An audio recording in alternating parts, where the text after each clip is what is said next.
Welcome to episode 100 of the Headspace and Timing podcast. That's right, 100 episodes, triple digits.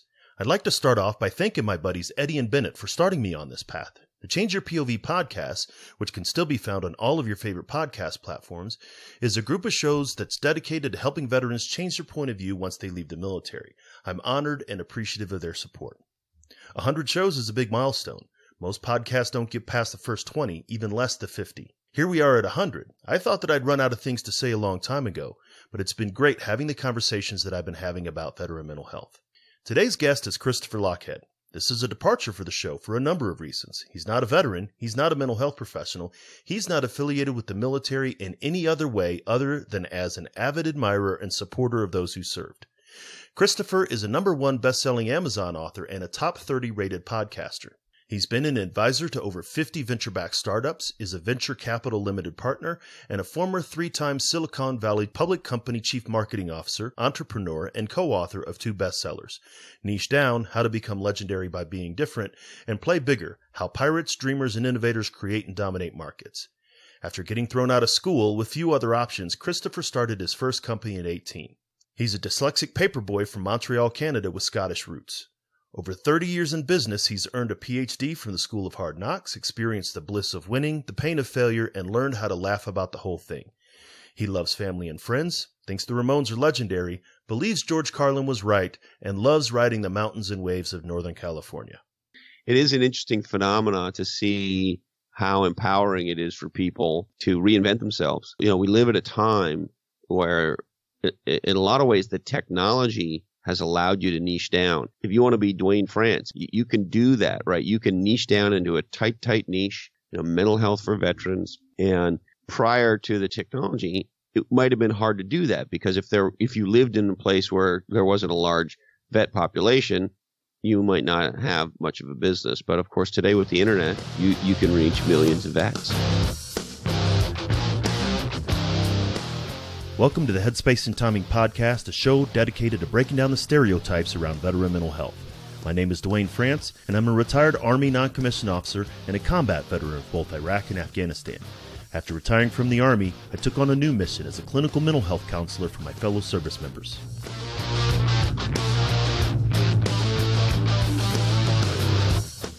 If you served in any branch of the military, then you're familiar with the M2 machine gun, the 50 cal. It's one of the most effective weapons in the military's arsenal. If the weapon's headspace and timing wasn't set correctly, however, it was just a useless chunk of metal. Veterans can be rendered inoperable if their headspace and timing's not set correctly either.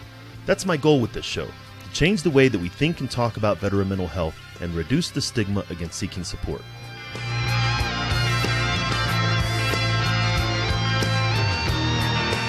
Each week, we'll talk with mental health professionals, veterans, and those who support service members, veterans, and their families. We're going to have real and honest conversations about a topic that most just don't like to talk about, veteran mental health. Let's jump into this week's conversation.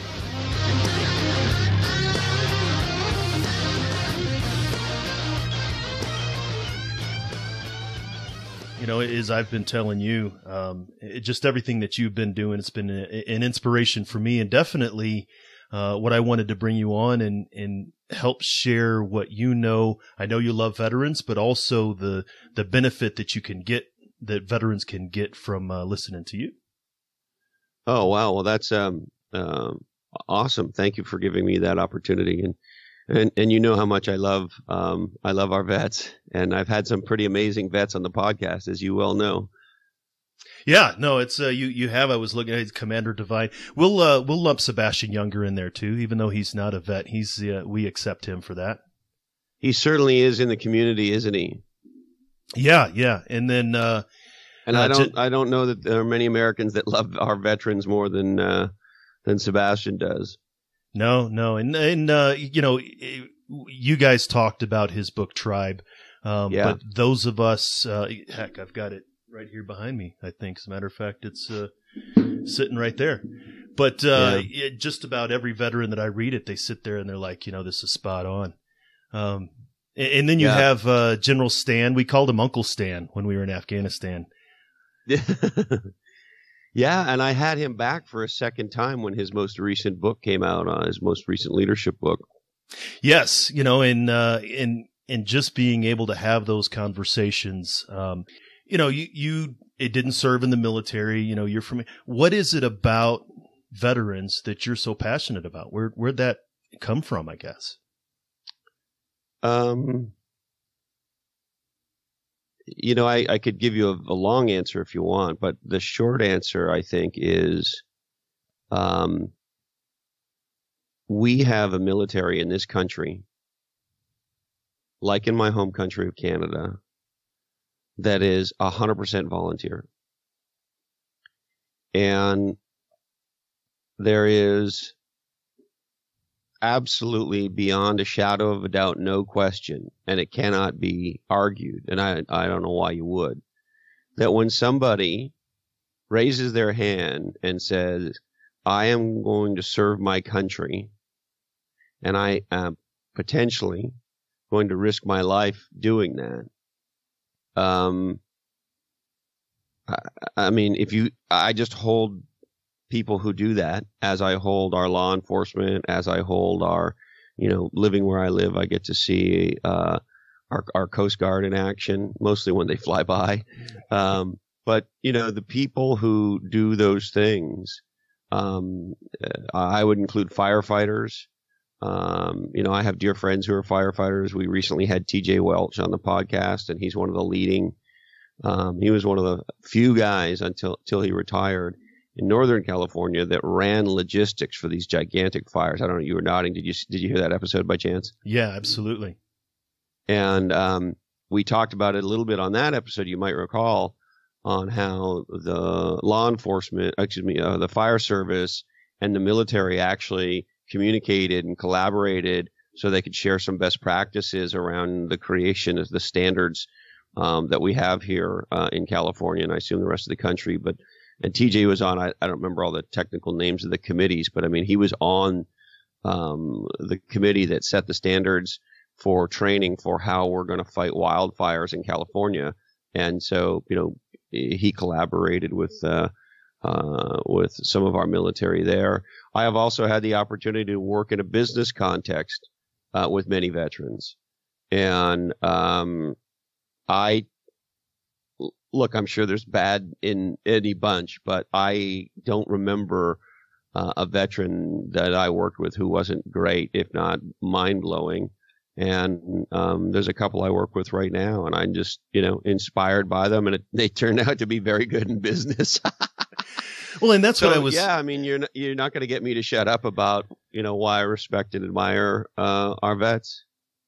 Well, and that's one of the things that I think I was curious about. We veterans, once we leave the military, we do kind of track our own, and there are leaders in Silicon Valley who had served in the military either a short amount of time or even a more half career, even full career.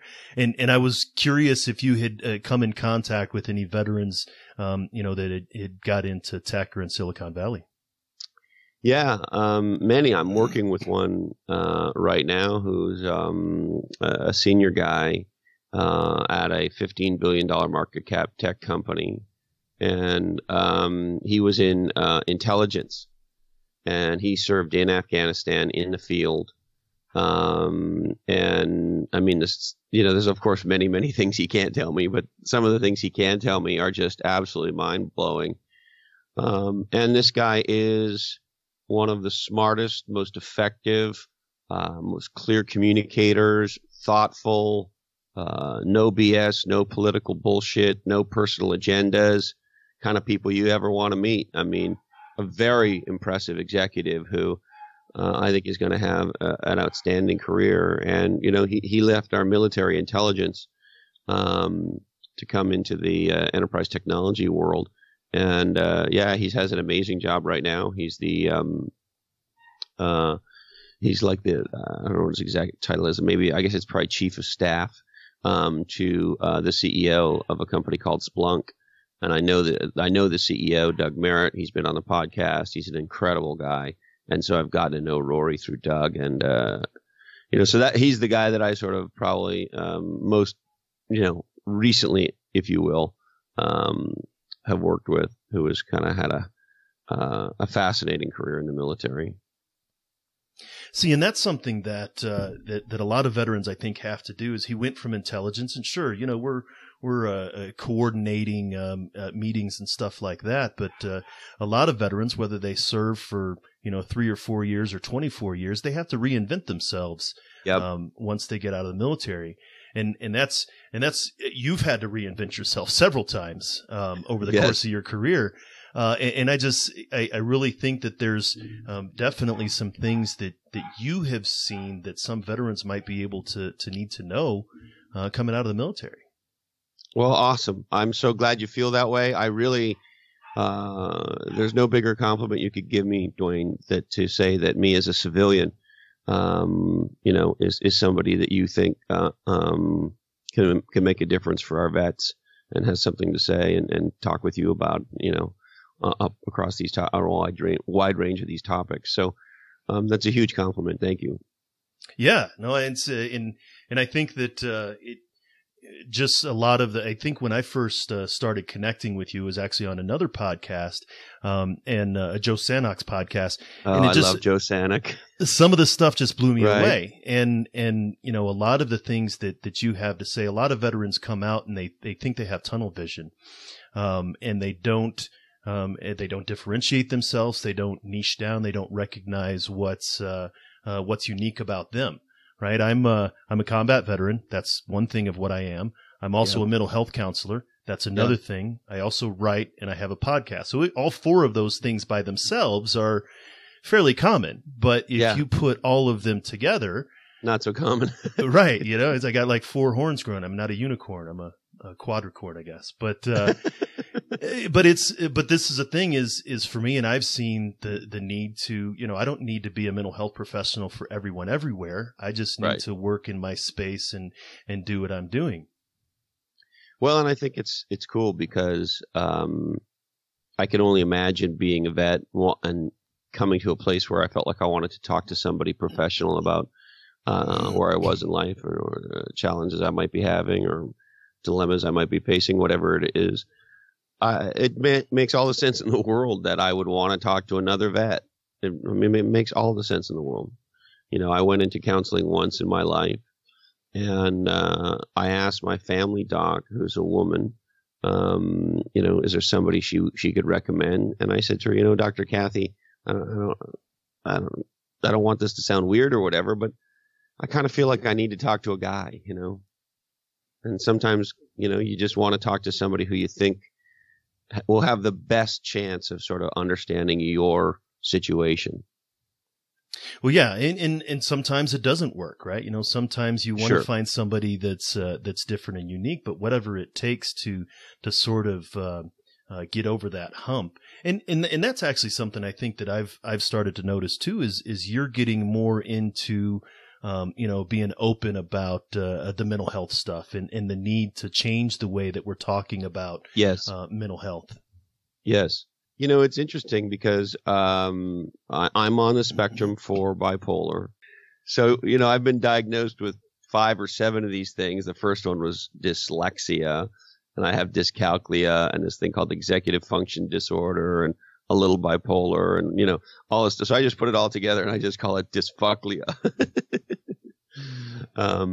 But, I think it's so powerful that you're doing what you're doing, because I gotta believe, like you said, maybe sometimes speaking to somebody who is different is the right answer for you. I gotta believe a lot of the time talking to somebody who has your background or a background similar to yours is important.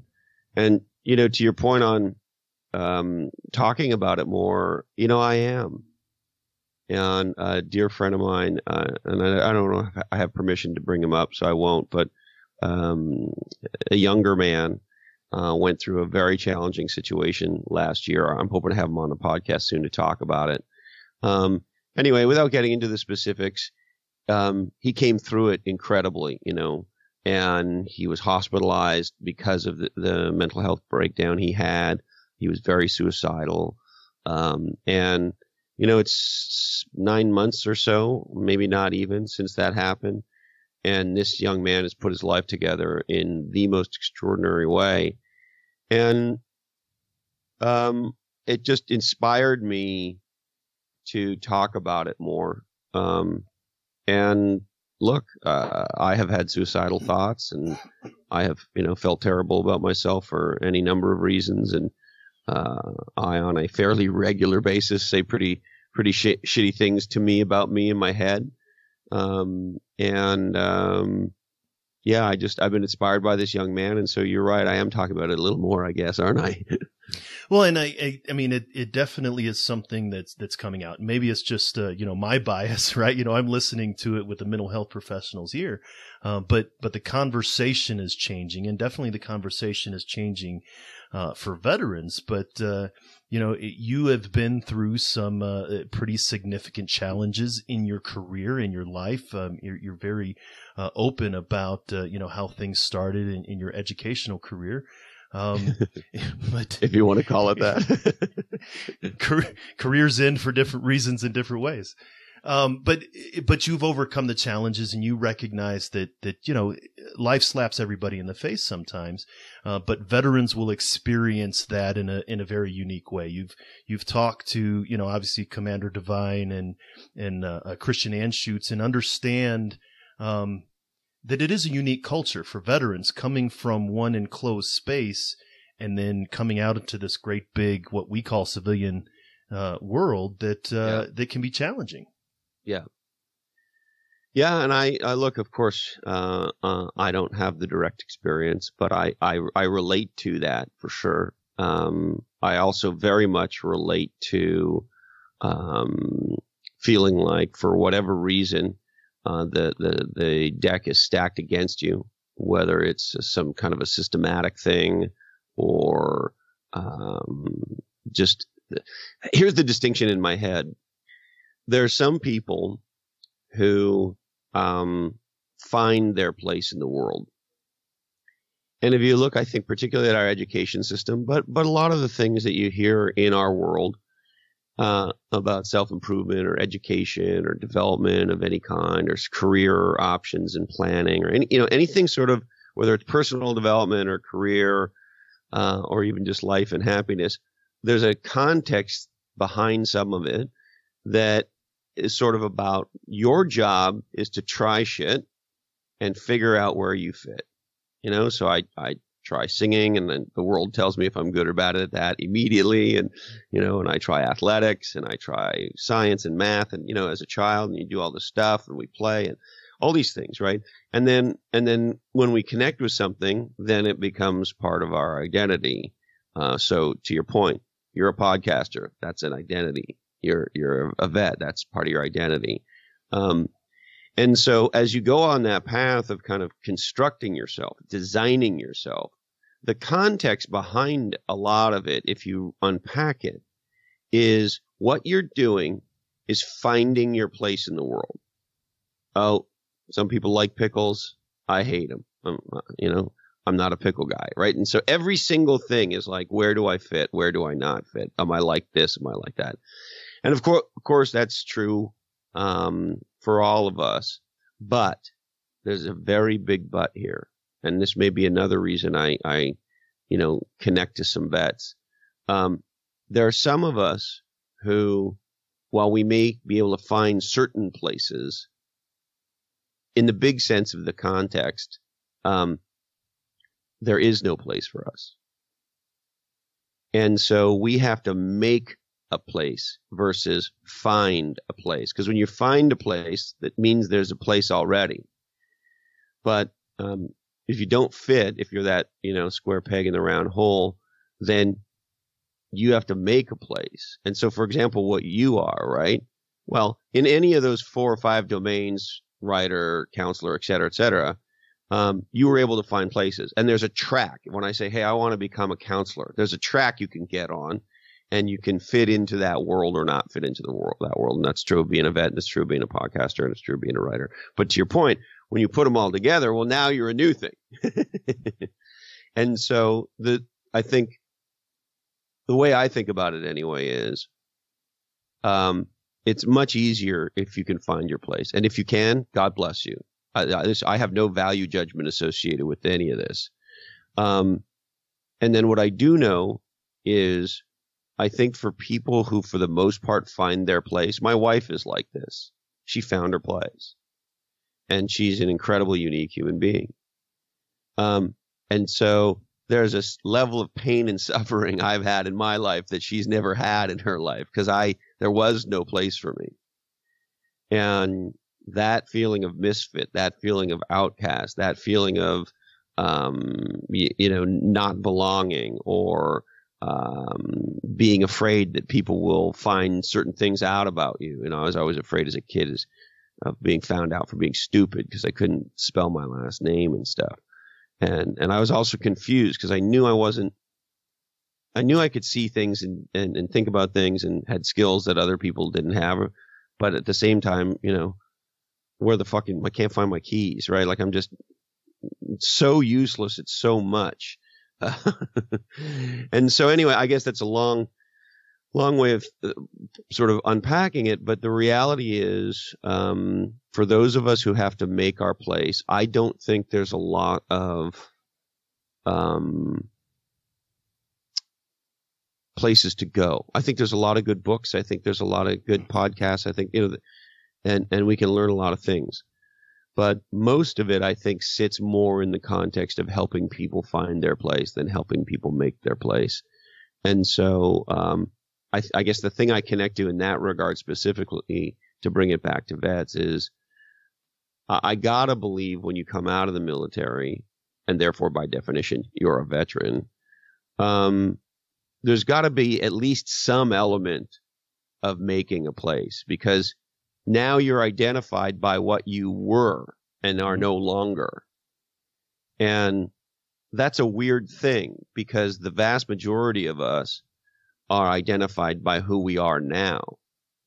I went through this period, and I don't think it was anywhere near as meaningfully for me personally from an identity perspective, but I had the same thing. When I retired from being an entrepreneur and a CMO, I was a former entrepreneur and CMO.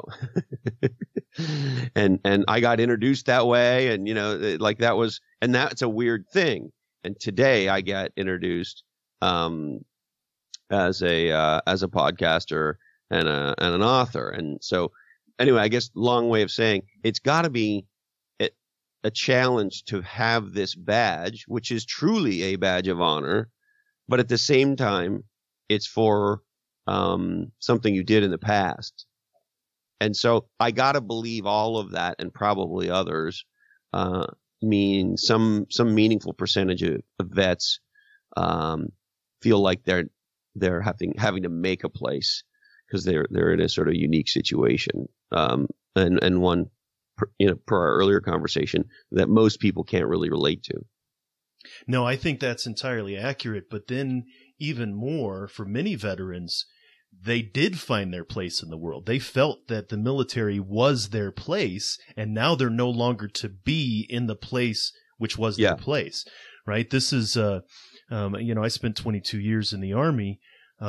Once I left, I was no longer allowed to be a soldier, right? I'm not a soldier anymore, and I'm not a civilian. I'm this entirely third thing, which is a hybrid of the two, which is veteran, and whether I wear the hat with the patches and all this other stuff, and everything that veteran means, and what people think of that. And as you've even said before, words have meaning, but veterans did have, my identity was wrapped up in my career, and it very much was a profession. And so not only do they have to deal with making their place in a world, many veterans don't want to. They wish they were back there. Yeah. And I understand that. I can relate to that for sure. The other thing is, you were talking to me, and I was thinking, it's also young years, right? Most vets most don't enlist at age 40, right? They enlist at 18 or 22, or, some pretty, would you know by chance? Is there an average that's known for how old somebody is when they enlist? The majority. I was actually a recruiter for 3 years, and the majority of everyone is lower than 25, so 18 to 25. They like to get us young while our brains aren't fully formed, so we can't say no to stuff. But it generally, it's very rare to have someone join the military in their late 20s or 30s. Yeah. And so just I think that just underscores how much more potent what you said previous was to that, because it's formative years. Not that from 40 to 50 aren't formative years, and I'm sure 70 to 80, those are, I'm sure, formative years. But we all know, because we were there, when you're 20, 20 to 30 has an impact on you the way I don't think, let's say, 40 to 50 has. And so it's just a meaningful time in somebody's life, and particularly from the formation of an identity and a creation of a self. We're still figuring out and designing who we are, and not that we ever stop, of course, but man, those are big years. Right. And there has to be that radical shift in recreating ourselves. I had one of my leaders. He was an outstanding squad leader, section sergeant. He had served for 10 years. He was in on the invasion of Afghanistan, so he was with the unit when they first went to Afghanistan. He was in on the invasion of Iraq because he moved to that unit. Then he was with us in the surge in Iraq, and then he was with us in the surge in Afghanistan. And so for that 10-year block, he was at the place of history for all of those. And at 10 years, he was like, I got to tap out. I'm done, right? Yeah. Marriage spent and all these other things. And it's not cliche because it really does happen. But his formative years were formed by combat. And then he had to go, when we leave the military, have to reinvent ourselves. And I see a lot of veterans that don't do that, right? They think they have to find their place in the world, but they don't realize that there is no place in the world for them. Yes. And it's, it doesn't connect for veterans. Yeah. And, just to underscore it even more, just for fun, we mentioned briefly, I had the immense privilege, honor, joy of both meeting and interviewing on stage at a corporate event several years ago now, General Colin Powell. And in the communication with his PR firm, there was some questions that we had, and we sort of the format and how we were going to do it. He spoke for about 20 minutes, and then I interviewed him for about 20 minutes. By the way, if you ever get a chance to see him speak, wow. No notes, no slides. And he has this wonderful way of telling stories about things and then sort of bringing the conclusions. And so he teaches, like all great teachers, through storytelling. And he'll absolutely bring a tear to your eye. Anyway, in the preparation to meet him, one of the questions we had, of course, is how should we address him? And as I'm sure you know, most people in his line of work are forever addressed with the highest title they ever held. So that's why we call, President Carter, right? And President Bush, even though, of course, they're no longer the acting president, the current president. And so if you think about it that way, I would have imagined you would address him as Secretary Powell. And his PR firm made it very clear, please, if you're going to address him, he would prefer you address him as General Powell. And he most identifies with being a soldier. He joined the infantry. Secretary Powell, General Powell joined the infantry, right? And he's he's a frontline infantry warrior from New York. That's who the guy is. And of course, he held one of the 3 or 4 highest offices in our world or in our country. Yeah. And he's so still, it just underscores how much the identity is always there. Right. I'd imagine General Powell had a pretty nice transition compared to some other veterans who might be leaving the service. But even then, and arguably not. I've actually had another general on my show, General Don Bolduc, and he's a 1-star general, and he talks about the challenges that he had leaving the military after a 30-something year career. And it happens to, the lowest ranking to the highest ranking. And it's this idea of how does someone, when you say that someone needs to make their own place in the world, well, you have from 18 to 30 to be able to do that when you catch your stride. But when somebody gets out at 30 or 42, as I was, and then you feel like, or many veterans feel like, they're behind the power curve. Yeah. Well, and in some ways you are, compared to somebody who's had a more typical education and then career work kind of trajectory. However, I really believe, and this is one of the reasons I love Christian Anschutz and his mission so much, by way of example, trying to connect veterans with business leaders to create opportunities for veterans that maybe wouldn't have existed otherwise through these leadership experiences. But anyway, I just think that you also do have a set of remember that line? Remember Napoleon Dynamite, that movie? Yeah. Oh, yeah. There's a scene, and I'm not going to get the exact words right, where the two boys are in school and they're sort of wondering why they can't get anywhere with girls. And Napoleon Dynamite says this to his buddy. He says, "Women like men with skills. We need to get some skills." He had skills. Different skills. The dancing skills were there. Exactly. And so, vets have incredible skills that are applicable, in lots of different fields, I think. Right. But I don't know that they know that they have the skills, that their skills apply to something that isn't military, right? That's not something maybe that we're taught as we're leaving the military. And this is something really that you and Sebastian Younger touched on, was there's not a lot of preparation once someone leaves the military. Yes. I was in logistics when I was not a mental health professional for 22 years. I wasn't a licensed mental health professional. For many people, when I left the military, they said, you should go be a fleet manager somewhere. You should go run a warehouse somewhere. You should go. Some veterans, I myself experienced this. We were told, here is your place in this new world. Right. And I think a lot of veterans don't realize they have to make their place because they're not going to fit into that new place, because they don't realize that the skills that they have apply to this new unknown land. Yes.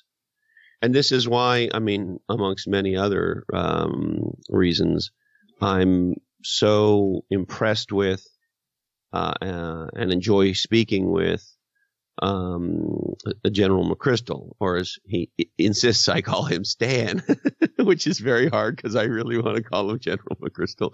But I get it. It's this identity thing, I think. And if you look at what he's done, he and his partner, former Navy SEAL Chris Fussell, who I've also had the pleasure of having on it. You know what? You remind me, I want to email Fussell and see if he'll come back on. He's the kind of guy, he and Stan, I'd love to have him on every year if they'll let me. But after Stan came back, I thought, I really enjoyed Chris Fussell. And so hoping he can come back. But anyway, the two of them co-founded, and there may be others, but those are the two I know, this McChrystal Group company. And they do leadership training.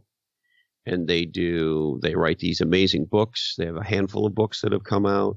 And they do leadership programs and speaking and thought leadership and all this stuff.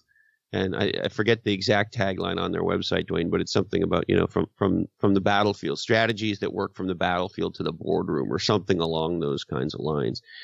And so here are these two highly accomplished vets with, to your point, deeply in their psyche and their identity is deeply entwined with their service to the country. And now, hey, they're entrepreneurs and shit, and they're working in business, and they're applying things they learn to all sorts of different contexts that are non-military.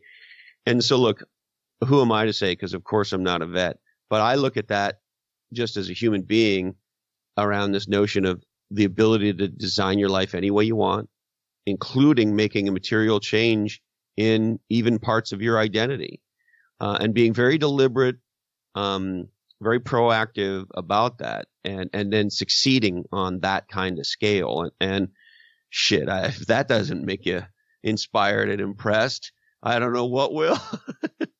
No, exactly. And I think that this is a big thing, that many veterans are emerging into the entrepreneur space. We hear a lot, I as a veteran and even working with transitioning veterans, most veterans, I myself, I stayed about 18 months in the first job that I had when I retired, and then I transitioned on, that veterans aren't staying in the first place that they land when they get out of the military. They get in some place because they think maybe this is the place I found, then they say, no, this isn't it, and then they move on.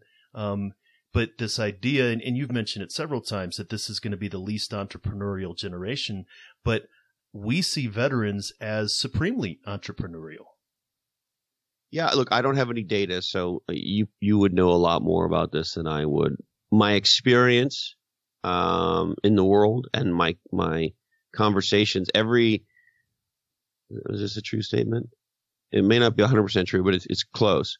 That let me say it this way: the vast majority of the veterans I've had on my podcast are entrepreneurs. You mentioned Commander Divine. Well, Commander Divine's an entrepreneur.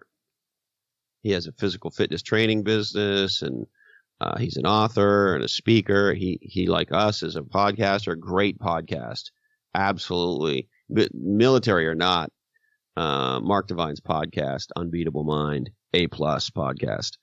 And so, it's clear these folks are being very, very successful, and it's cool. And hey, listen, you'll tell me if there's some, if there's any negativity that veterans experience, because maybe there is.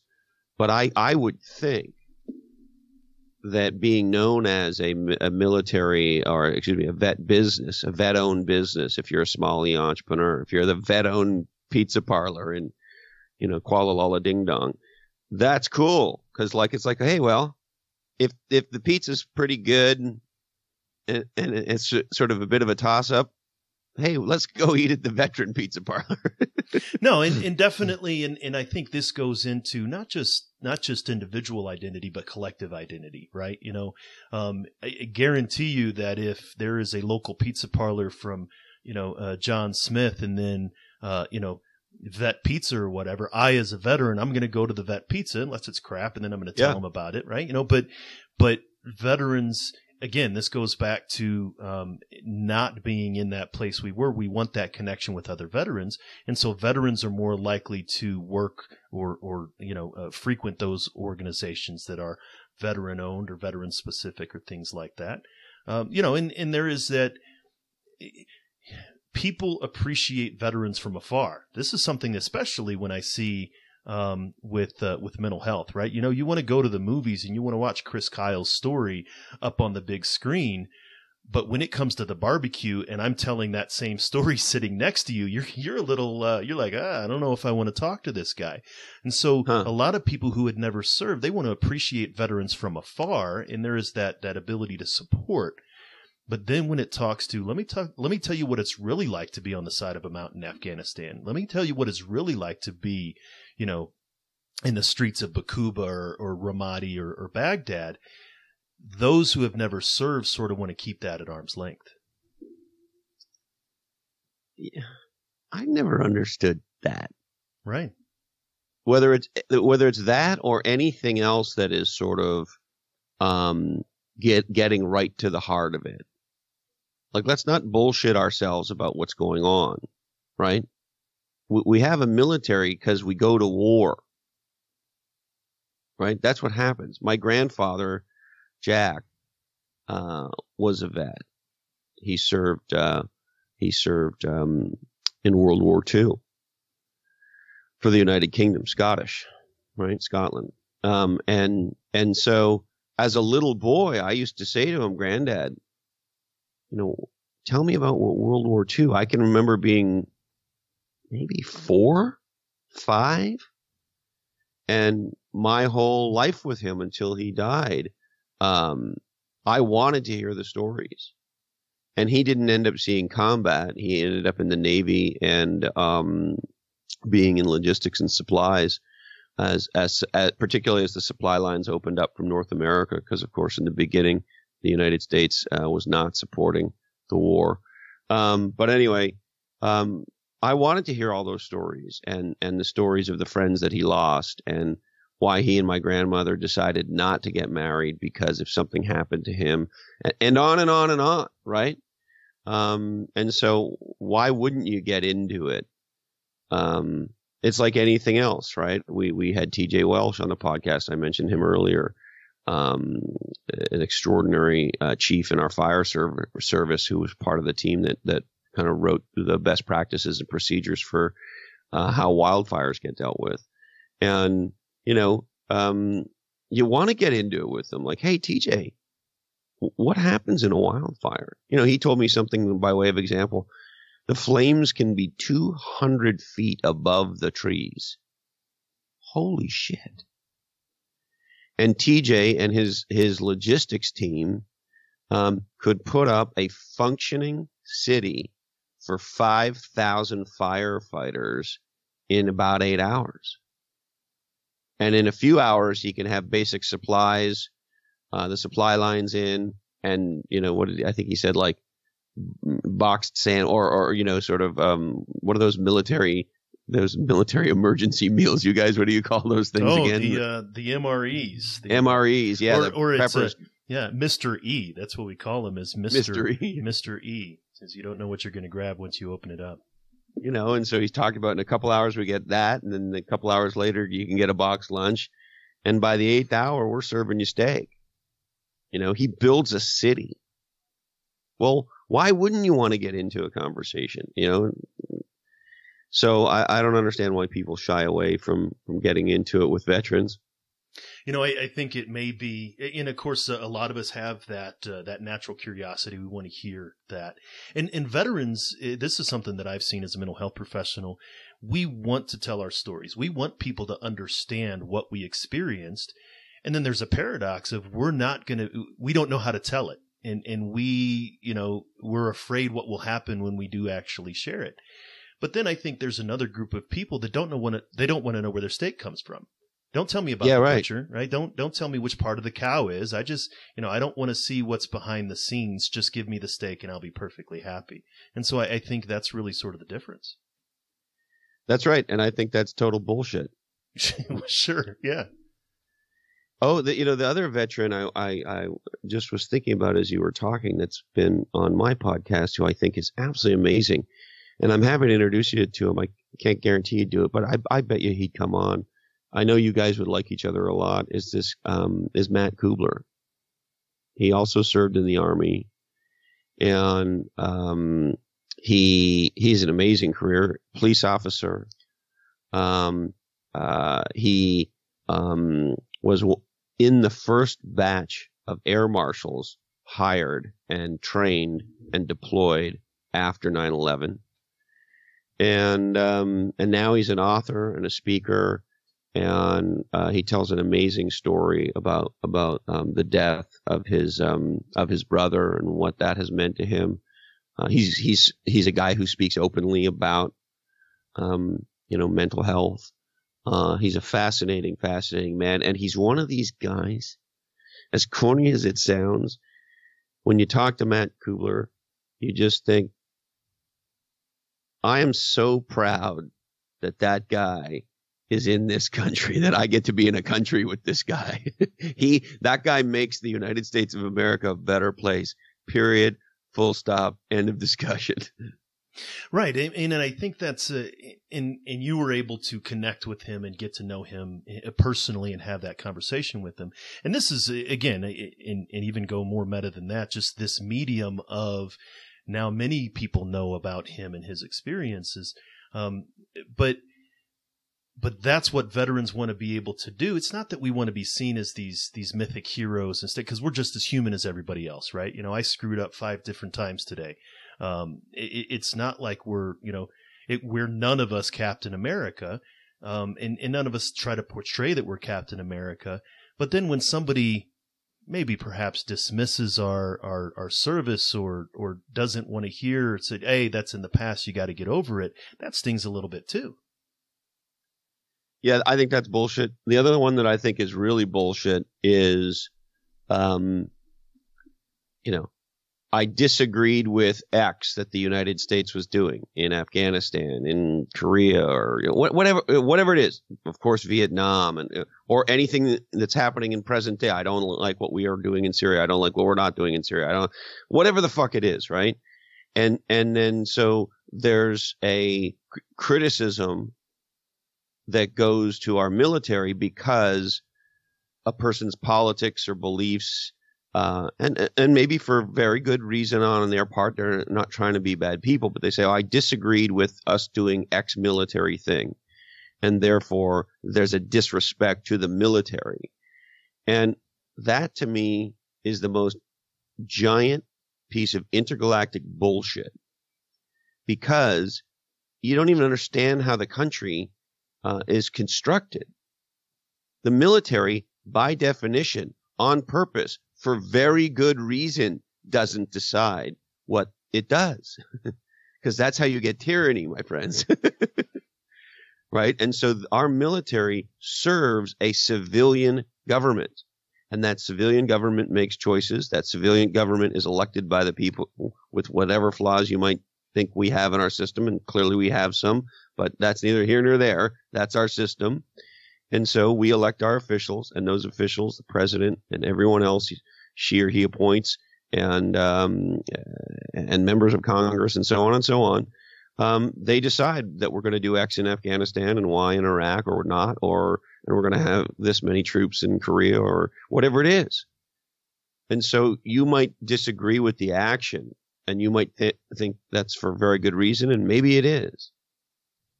But we had civilian volunteers turn themselves into our military to serve our country. And so you can disagree with the action, but you can't disagree with the service. No, you absolutely. have to honor the service. And that's one of the things, and again, you mentioned Vietnam and really the Korean War and the Gulf War, the first Gulf War, the Persian Gulf War. I really feel like that forgotten war in between the two big ones, World War II, then Vietnam, then the current conflicts. But you're right. I didn't choose to be sent to Bosnia. I served under President Clinton. He sent me to Bosnia. Some people got shot at. I served under President Bush. He sent me to Iraq. I got shot at. I served under President Obama. I sent me to Afghanistan. At least under President Trump, knock on wood, I'm not being sent anywhere to get shot at, right? You know, it's like I've done that. He still has some time. I do. My war is over. It's definitely not going to happen. But that's the thing is it wasn't that, I chose in the way of me choosing to stay in the military, but I don't recall anything about the Affordable Care Act debate because I was in Afghanistan at the time. I wasn't worrying about any of that. I think we were trying to figure out who was, Super Bowl and the bowl championships. That was what we were more concerned with, and staying alive and doing our jobs and all these other things. So there's an entire chunk of what most people think of, a big legislative thing in the last 15, 20 years. I have no recollection of, because all of that debate was happening and I wasn't here. You were busy. I was a little busy. Right. And so that's exactly right and then veterans will come out of that and not, again, the Vietnam veterans weren't coming back saying, hey, throw me a parade like you did, like the World War II guys, but also don't make me hide for 15 years until the mid 80s. And that's what I think I see for a lot of veterans, coming out now, that there's a mix of that. Some of us are, celebrated and revered and yes, championed.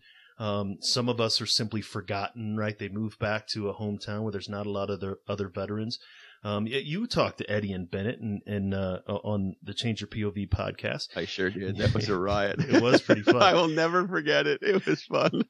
But Eddie said that he moved back to New Hampshire. There were no veterans. He moved back to no veterans whatsoever. He pretended not to be a veteran, or there was no identity of a veteran for years. Yeah. And then there are some veterans that are dismissed or reviled or, get that crazy combat vet away from me. I'm okay, with a red ribbon or a yellow ribbon on the car. But if you have a veteran sitting next to me in the cubicle, I'm a little nervous about that. They might just go mental on you. He might have killed somebody, right? And so I actually, and another friend of ours, he was a SF guy, and he was making a joke, and he was talking about killing somebody with kindness. And then he walked out of the room, and like his coworkers had like a 20-minute conversation. Should we report that? Is he like, did he just make a threat? Can he actually kill some? You know, I mean, and he was like, it was totally asinine, and it was an offhand comment, but because they knew who he was and what he did, he was in the military. It's simply another form of discrimination, and that's a lot of the challenges that a lot of veterans are experiencing. Yeah, I get that. And the other thing Christian Anschutz had explained to me that I really didn't appreciate was the fact that on one hand, of course, the public being much more aware today than ever before about things like PTSD and veterans' mental health and PTSD, not just for veterans, but of course PTSD can happen for people for all sorts of different reasons. But he said the downside to it in the context of vets is exactly to your point, some interpretation of, is this person crazy, or is this person, you know, have they killed somebody? Why are they weird? What are, you know, all this sort of stuff has a unintended consequence. And look, one of my best friends, a guy I really feel like is a brother, is a vet, and we trained martial arts together, and he was an Army Ranger. And so an elite warrior, right? An elite, I mean, I don't know, you tell me. What, Army Ranger? A little bit below. I mean, there's the special forces. Of course, we have our tier 1 guys, but they are in the upper echelon. Yeah. Yeah. And so, he didn't, he's my age, 50, and he didn't start driving again, until a couple of years ago, because, his Jeep blew up, and, he lost a couple buddies, and he was severely injured, and, he just didn't feel comfortable driving a car for many, many years. And then he got to a place where, you know, he was ready. He had, to the point, to the discussion we had earlier, Dwayne, around sort of finding and making, he did his combination of that. I think in his case, more making, but regardless, he had gotten to a place where he felt good in his life, and his life was working, and he had friends, and, you know, a spectacular gal, and his son, and, you know, so he got to that place where he I guess felt comfortable again, and was willing to start driving. But you know, that kind of an adjustment is an amazing thing to watch somebody go through. And it doesn't make him crazy, right? I mean, it doesn't make, no, you know, it's not, that's what everybody's like, oh, he's no crazier than I am. Right, I got a lot of crazy. I was going to say, you know, none of us is going to get out of this, this game unscathed, right? You know, and it's just that the veterans have a different experience, a different cultural experience, essentially. And, you know, so I don't like helicopters flying overhead in the middle of the night with, you know, I mean, it's just because I had experience. Really? That might be something that would, you would prefer not happen, huh, Dwayne? No, it's especially in the ravines and pine trees and all that. Yeah, I can't stand full moon, and I can't stand, cornfields. Because when we were in Afghanistan and we were, escorting, supplies, they would attack us when the full moon was highest, and they would use the cornfields as cover, right? You wouldn't think that a full moon, you know, everybody's like, oh, it's a beautiful moon, or, oh, you know, I can't stop. I don't drive through Kansas at night. It just doesn't happen. It's not, you know, but that doesn't make me crazy any more than it makes your friend crazy. It's that the unique experiences that we had, it changed us. But a lot of veterans, they've internalized that crazy. Even going back to what you say, is you say the mean stuff about yourself. Veterans internalize that, well, I must be crazy, and they keep it to themselves, and that's a block for them. Yeah. Yeah, you got to get that shit out. That's why I like to box. It's some way, shape, or form, right? I mean, and you know, again, this is, you know, we talk about, I write, right? You know, that's another thing that, you know, even if it didn't go anywhere, I would still continue to write. Just because that is my thing. I talked to a veteran today. He goes to the range, right? He goes and he fires his weapons, not because he's trying to relive former glory, but that's his thing. Or, you know, because we have to let these things out in some way, and hopefully in a healthy way, because if it doesn't, it's going to manifest itself in an unhealthy way. And we don't need any more veterans in that place. Yeah, no, it's got to come out, man. It's got to come out. There's this great line from an old Jay Giles song where Peter Wolf sings, people sometimes ask me why I scream and I shout. I say it's in there and it's got to come out. It's got to come out. It's got to come out, however you want it to. And actually, this is, I think, all kidding aside, an incredibly important topic because we have these primordial needs. And if we don't acknowledge them and we don't take responsibility for them, and we don't channel them in positive ways, then bad things happen. I like to joke that anger is my happy place. Like I have anger. I relate to anger. I get motivated by anger. And you can tell me all you want, and you're the mental health professional, so maybe you will, that, I shouldn't have anger, or I should, but I do. I'm an angry person. But I also don't walk around, growling at the world all the time. I don't behave angry very often. And the reason for that is I channel that shit, right? I go surf. I have to do physical things. I go surfing, or, I go train, or, and also creative outlets, I think, help as well. So I think writing and podcasting help, but in a different way. But anyway, my point is we have to take responsibility for those primal drives that we have and channel them into very good, very responsible, very healthy places and in ways. No, and that's absolutely right. And there was probably a point in which you became aware of the fact, I would imagine, that you learned how to channel it because anger wasn't so channeled in your past, and it kind of got in your way sometimes. Yeah, and listen, I think like anyone else I know who anger is part of where they come from, it's gotten me in a lot of trouble. Yes. People don't want to be around some angry bastard, somebody barking at them, somebody who's going to quote unquote fly off the handle, and yeah, I could fly off the handle.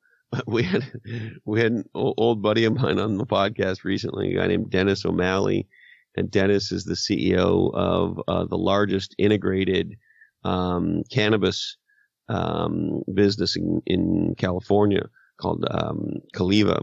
And he used to sell to me. He was a sales executive at a technology research firm called Gartner, and we bought a lot of Gartner shit when I was a CMO. I thought you were going to say he used to sell to you. Yeah, no. It's like, and actually, he still owes me a tour of his place, and I was hoping he might send me home with some Scooby snacks, but that has not happened yet. But anyway, he comes on the podcast, long story, way longer, and he made some comment about how much of a hard ass I used to be when I was an executive, and I said, "Come on, was I really that bad?" And he was like, "Oh, are you fucking kidding me? It's like, you were terrible. We'd bring new young people in and sometimes you'd rip them." Oh, okay. So, yeah, you try to manage that over time, and you realize, of course, that, maybe there are some true occasions where you need to use it. But they're few and far between, really. And some people would argue it's never a good idea. I think every once in a while, reminding people, hey, I'm a little nuts and I know how to fuck you up it can be helpful. But in general, it doesn't get you very far in life, does it, Dwayne? Not in a constant. And it does. It generally gets in the way. And until that awareness comes to you, whether it comes to you or somebody says, "Oh, by the way, we used to use you as a rite of passage for our new interns," but that's another thing that veterans need to have, especially when they leave the service, is that awareness that what worked in the motor pool, what worked in the squad room, doesn't necessarily work in the boardroom. And I do need to change some of that. And to be honest, aggression, anger, all that stuff kept us alive in combat. It was protective in combat. And the same thing when it comes to, you can't be a laid back firefighter, right? And if you're in a highly if you're on a SWAT team and it's a highly charged situation, you're not going to just, be easy about it. No. But it's a matter of how do you channel that? And no, I think that's another great point. Yeah. Yeah. And I see it, I have a buddy who's a special ops cop. And I don't know what the technical term for his outfit is, but essentially they do strategic apprehensions is really their primary focus. And they will do hostage, that kind of stuff, and collaborate with SWAT. But most of what he does is you're the detective. You figure out I'm the psycho killer that you've been looking for. It's not, of course, like it looks on TV where the detective runs in and chases down the psycho killer. In this case, they get a warrant, and his team will monitor me for whatever period of time and come up with a plan for how they think they can take me down safely, and then go execute that plan. And that's a heavy job, man. He deals with our worst people on their worst day every day. And so, yeah, you got to be able to, if we're having a conversation about channeling it, he's got to have that aggression, but he's got to have that empathy. And that's a very hard thing. And then you got to come home and not go nuts. Right. And that's a big thing. And that's the learning how to make that shift and knowing when, time is time and when enough is enough. And I think it's really important for veterans. You said it earlier, when you were talking about sort of this PTSD. Everybody thinks that a veteran has PTSD. Not every veteran that I see has PTSD, because not every veteran has PTSD. Nearly 100% of the veterans I talk to in my therapy practice are dealing with some form of, I need meaning and purpose in my life. I need to find that place in my life. I need to find something to do that satisfies me as much as what I used to do satisfies me. That, I think, is much more of the dilemma in creating, and that goes back to that creating that space. I find that I have as much, if not more, meaning and purpose in my life now with all of the things that I'm doing than I even did when I was in the military, because of creating a space rather than just saying, hey, go run a warehouse for Walmart for a while. It's so interesting you say that. I love how the universe connects things all the time. So just before we started today, Dwayne, I had gotten a text from a dear buddy of mine who's a very, very talented CEO and running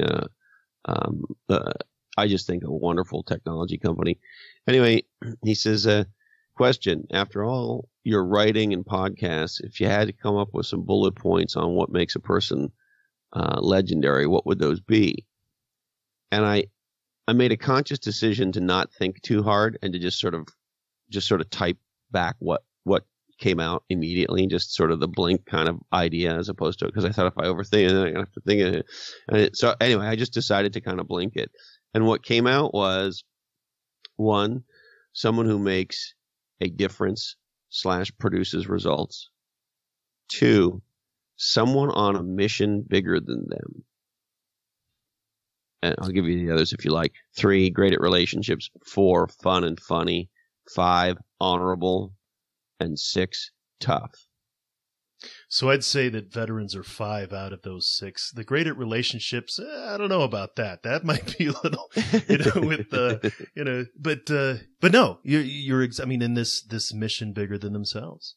That, and again, it goes back to what Sebastian Junger said in his book of just having that connection. And this is, for veterans, finding that place, I've even talked to veterans who were successful, opened up or started working for State Farm, and now they're in charge of the office, and he's got great 9 to 5. And he's like, but there's still something missing. And it is that working for something bigger than yourself.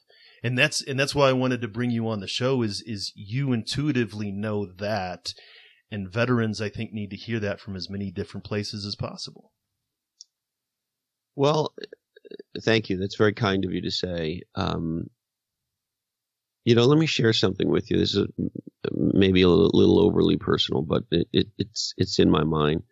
So a couple of weeks back, I sort of had my bipolar got the better of me, and I was feeling pretty shitty. And then over the last weekend, I just had the most magical set of things go down you can imagine. And I could tell you about them if you like, but I just finished a 4-day run, so to speak, of kind of nonstop legendary, professionally and personally, and with my friends and my wife, and I've just had a magical 4 days. And I gave a couple speeches and did a book signing and did some great work with the company. Anyway, as I was flying home this morning, the thought in my head, Dwayne, was, well, it's really good I didn't kill myself a couple of weeks ago, isn't it? Because I would have missed out on a pretty great 4 days here. And I wasn't going to kill myself, but I guess I share that with you because my experience is being somebody who can go to a dark place. The best way to get my ass out of that dark place is to get out in the world and be about something bigger than me. That's the thing that's going to snap me out of it. And when you go and give a talk like I gave yesterday, and at the end of that talk, 400 people stand up and they don't stop clapping for what feels like a very long period of time. That's an amazing thing. And then I got home today and my wife hands me this card, and a group of young entrepreneurs who I know, but not well, who I don't remember doing anything specific with, although maybe I gave them a coaching session at some point, but I don't remember, sent me the most wonderful card and telling me about what's going on in their business and how great they're doing, and that they've built their category and they're executing a lightning strike, and that the consumption of my books and podcast, they just wanted me to know what big difference all that stuff was making for them. And the 4 entrepreneurs signed the card together, and at the end of it, they sort of said something like, you'll never know what kind of an impact you're making to so many people. And so, again, I just had this thought, well, man, it's really good I didn't kill myself, isn't it? And it is, and it's being in that dark place. And there's a lot of veterans who will isolate themselves. And I really appreciate, like you said, a very personal story, a very real story. And it's something that a lot of veterans can relate to. It's something that I can relate to. Life is not all wine and roses. But being in that dark place and then knowing that, and whatever the cliche is, but you had a pretty outstanding time not that long after you had a pretty crappy time. Yeah. And in that phrase of you'll never know the impact that you're making, I think that we could say that to every veteran. Of course, you'll never know the impact you made. I mean, look, I think people this is about, circle back to the conversation about people don't want to know about their meat or whatever, right? Don't be confused. We are a sovereign nation because of our military. End of discussion. Don't be confused for one fucking second. This country has enemies, real enemies, who want to do us harm and who think about how to do us harm all the time, and who do things in an attempted way to do us harm every fucking day. And there's a bunch of them. That's absolutely, if you don't understand that, you're not paying attention. And so the only reason that a guy like me can go and build a career and have a life that I have in this country is because Dwayne France went and made sure that was going to be true for me and every other American. And like I said, I don't care if you agree or disagree with whatever military action. That is the universal truth. Don't be confused. we enjoy the life that we enjoy. We have the opportunity in this country to design our life any fucking way we want. And the reason that's true is because Dwayne France joined the fucking military. That's why that's true. Well, I don't know if it was just me joining them. It's me and well, you had some friends. 3 million of my closest friends. I just wanted to get out of my dad's basement, Chris. That's all it was. I just good. You know, it turned into something bigger, and that's what it is. No, this has been great, Chris. I really appreciate you coming on the show. Again, it's my show, so I can bring on whoever I want, right? Absolutely. And I have can I make a request of you? Well, absolutely. I would love to have you on my podcast. Well, now that it's not Legends and Losers and it's being the different one, then yeah, no, I don't know if I would have fit in the first category, but I'd love to come on for the second category. Yeah, well, regardless of name, I would have had you on under either name. That had nothing to do with it. But, you know, you and I have had some great conversations. I think the connection, certainly I feel towards you, is such a great example of why podcasting is fucking awesome. Because you get to meet people who you might not otherwise have met, and you get to decide together, hey, you know what? TV's not on. There's no one else in the room. Our phones are off. We're not checking email. We're not fucking surfing porn. None of that. We are looking at each other in the eye and having a real conversation about things we both care about, right? That's an awesome thing that podcasting gives us. And I'm a huge podcast listener. I'm a super consumer. And so I love the ability to experience it as much as a consumer as I do a podcaster. Anyway, this is a long-winded way of saying I think you and I have a really great time when we sit down for a conversation, and I'd love to do it again on my podcast. No, absolutely. I would love to. My schedule is, well, I would say that my schedule's not as busy as yours, but I'm in Colorado. We don't have surf. You know, we got skis and snowboards. I love skiing. I love Colorado. Beautiful. I mean, you don't believe in God after you go to Colorado. 22 years. This is the first place that me and the family decided that we actually wanted to live the rest of our life. So, yeah, no, this is great. So, share out where can people find you online? It's not like you're shy about hiding yourself, but where can people get a hold of you? Yeah, the best place to track me down is at lochhead.com, LOCHEAD.com, and everything else hangs off that, the books and the podcast and, you know, whatever other stuff. We'll make sure. We have a great blog that's really fun. And hey, speaking of really fun, did I forget to send this to you? Did I send you my most recent blog? No, I didn't get a chance to. No, I didn't see it. Oh, I'm an idiot. I meant to send it to you this morning.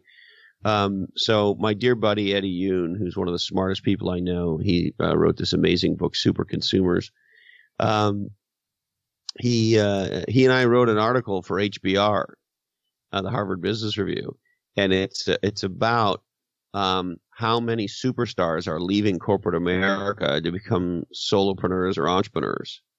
HBR knows you didn't go to college, right? Yeah, I know. It's so funny. I got invited. I gave a commencement speech at DeVry University a couple of years ago, and I said that to them. Like, and I you know, I've spoken at Stanford and MIT and Harvard, and this is actually, not to brag, but my second piece in the Harvard Business Review. And it's like, you know, I got thrown out of school at 18 for being dumb, don't you? That's why it to the man. It's all Eddie. He's the brains behind the operation.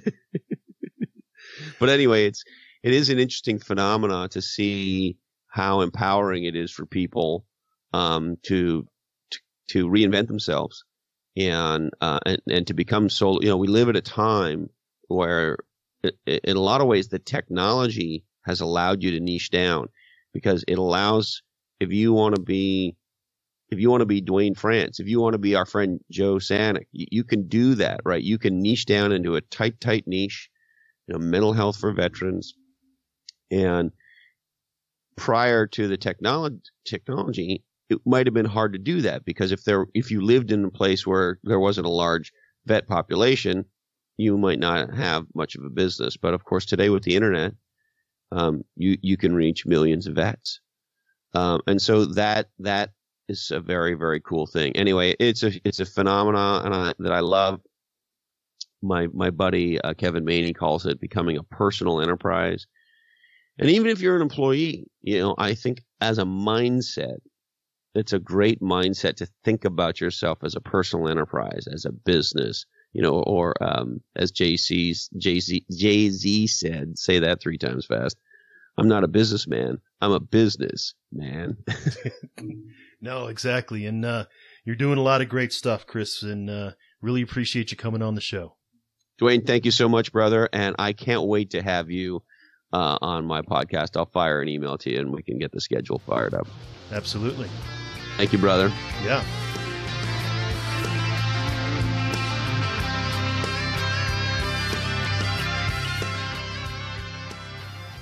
You're listening to Headspace and Timing, where we're trying to change the way that we think and talk about veteran mental health.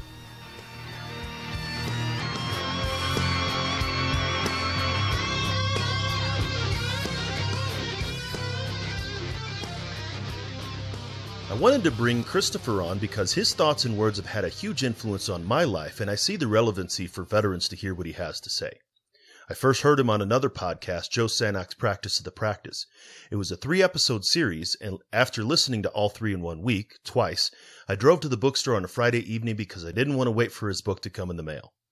The information he has is extremely valuable and important for veterans to hear, so I hope you enjoyed it. Many times, veterans can get stuck in a vacuum where we're only talking to other veterans. If we do that, we miss out on the amazing opportunity to hear what others have to say for us, to us, about us, and with us. Make sure to check out Christopher's podcast, Follow Your Different, and both of his books at Lochhead.com. You won't be disappointed, although you may often be uncomfortable, and that's not a bad thing. Thanks for taking the time to listen. If you want to find the show notes for this episode, go to veteranmentalhealth.com/HST100. While you're there, share the link of the show with someone that you think may enjoy it. Another bit of an update. It's taken us less than 2 years to get to episode 100. We're going to get to episode 200 twice as fast. Starting next week, we're moving into a new phase of the show where we'll be releasing 2 shows a week, Tuesday and Thursday. The weekly Headspace and Timing blog post, which is usually released on Thursday, will move to Wednesday. We're just getting started. We have a number of outstanding guests coming up on the show, and I can't wait to share all that they're doing. On that note, however, we're always looking for guests. You can drop me a line at info@veteranmentalhealth.com to recommend guests, or you can go to veteranmentalhealth.com/guest to fill out a suggestion request. Just as a reminder that the guests and information in this show are for educational purposes only and not meant to be considered professional advice. While I'm a practicing therapist, I'm not your therapist. If something you've heard makes you think that you should talk to somebody, reach out and do so. I'd like to thank Doc Todd for giving us permission to use his track Not Alone from his album Combat Medicine. Doc's trying to bring the discussion about veteran mental health out of the darkness and into the light, and you can see all of his work at therealdoctodd.com. Make sure to join us next week for another great episode. Until then, remember, veterans, you're not alone, ever. The struggle is real, found a feast and lost a soul. Eventually my drinking, it got out of control. There in darkness I roam, struggling to find home. See, suddenly death didn't feel so alone. 22 a day, destination unknown. It could have been avoided if you picked up the phone, but now you're gone, so I guess all we get is the tone. Nothing but bone weeds, overgrown, pushing up stones. I've triumphed over enemies, co-created enemies. Broke out facilities that tried to put an end to me. R.I.P. I'd rather grind in tranquility. Authentic tendency, embrace my ability. Try so hard to have faith. I bow my head and I pray. Lord, please let me have the strength to carry on and keep staying. How this life so demanding, so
bottles out, dog, and pour them in the sea.